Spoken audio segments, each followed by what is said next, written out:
Morning, ma'am. Baka malilit lang po ako, ma'am, dahil ipapayos ko po itong motor ko. Yung signal light po, ma'am.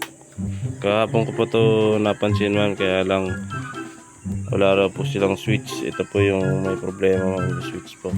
May kita niya, ma'am, sa signal light ko po sa kanan. Meron po siya doon. Dito po wala. Ayan. Dito naman sa kaliwa meron din po siya, meron din dito lang po talaga, ma'am, sa kanan. So kailangan ko po ipaayos yan, ma'am, dahil magmumulta po ako pag nahuli po ako na hindi po gumagana yung isa. So ayun, ma'am, baka malate lang po ako. Thank you.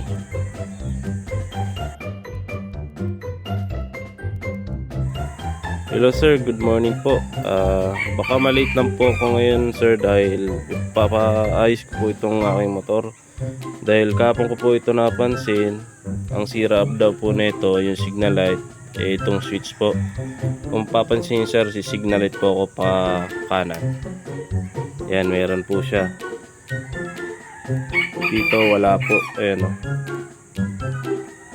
Pero nakasignal siya sa kanan. Pero si signal light ako dito naman sa kaliwa, meron po yan. Pero dito meron din. So sa kabila lang po talaga yung wala. Ayan. So kailangan ko po paayos yan, sir, dahil mas mahal po ang multa kapag nahuli po ako na sira po yung isa, gumagamit po ako sira. So yun, sir, pasensya na po. Thank you. Yan, mga brad, nandito tayo ngayon sa shop at napundi lang daw yung bumbilya. So kailangan na palitan.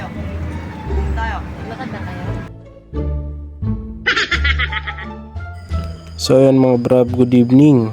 So galing akong trabaho at kakauwi ko pa lang. At eto, ayos na yung ating motorsiklo na si Supra GTR 150 Fi.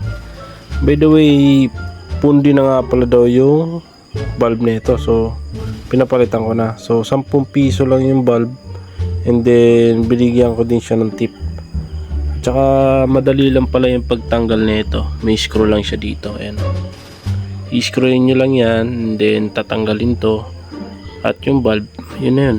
Ganun lang kabilis, mga brab. So papakita ko sa inyo.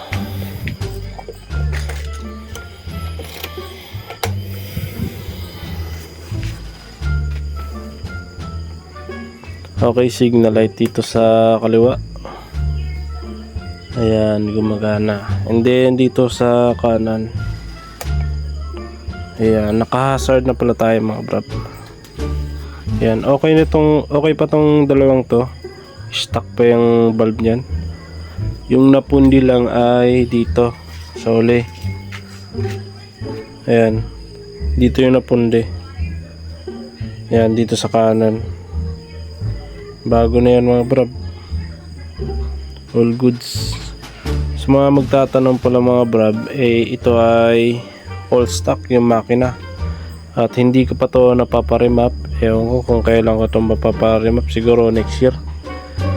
So all stock ito, mga brab. Yung gulong all stock, harap tsaka likod, hindi ko pa pinapapalitan yan. Okay pa naman. At ito, hindi na stock to. Ang brand nito ay Domino. Nabili ko lang to ng 200 pesos. So naporma rin siya. Yung isa pa lang, yung brand na JRP na in-order ko sa online, medyo nahirapan at nasira yung paglagay. So nasira yung rubber. Kaya pinalitan ko lang ng neto. 200 pesos naman to. 200 pesos lang naman to sa shop. Kakain ko lang kasi sumabit yung kanin. So ayan, okay naman siya. Yung salamin natin, stock pa to. Ang pinalagay ko lang ay ito, cellphone holder. At meron siyang organizer dito sa ilalim nitong upuan. At radiator cover. Ayan, yung kulay red dyan. Tapos itong ito engine front cover. Ayan, hindi na stock yan, pinalagay ko yan. Order lang yun sa Shopee din, itong dalawa na yan.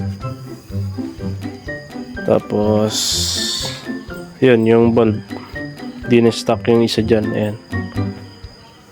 Tapos ayan, yung preno, ganun pa rin. Yung caliper, stock pa rin. Nilinisan ko lang siya kasi nag-iik-ik na siya eh. Tapos ito yung sa harap natin, yung caliper niyan, ganun pa rin, stock pa rin yan. At hindi ko siya nalilinisan pa. Pero okay pa naman, hindi naman siya nag-iik-ik. Meron kasing tools dito na kailangan yung star. So wala pa akong ganun. So ayun mga bro, kailangan nyo talaga meron kayong sariling tools para kahit pa paano kayo na mag kalikot sa motor nyo.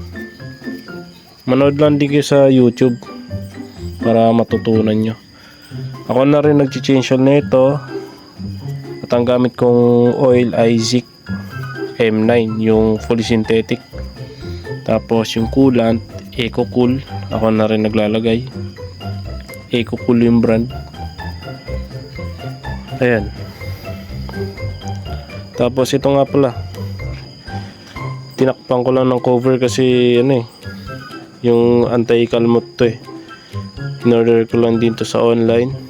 Ayan o, may mga kalmot pang pusa eh, pero hindi naman naabot dun sa mismong cover nito. So safe talaga gamitin to.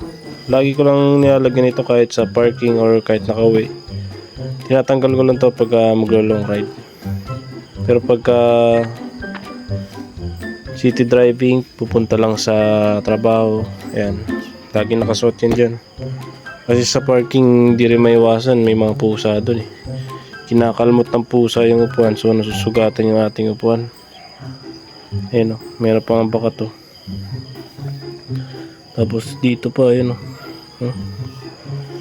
Kasi kung wala nito, sigurado, nako, sugat-sugat na talaga yung upuan.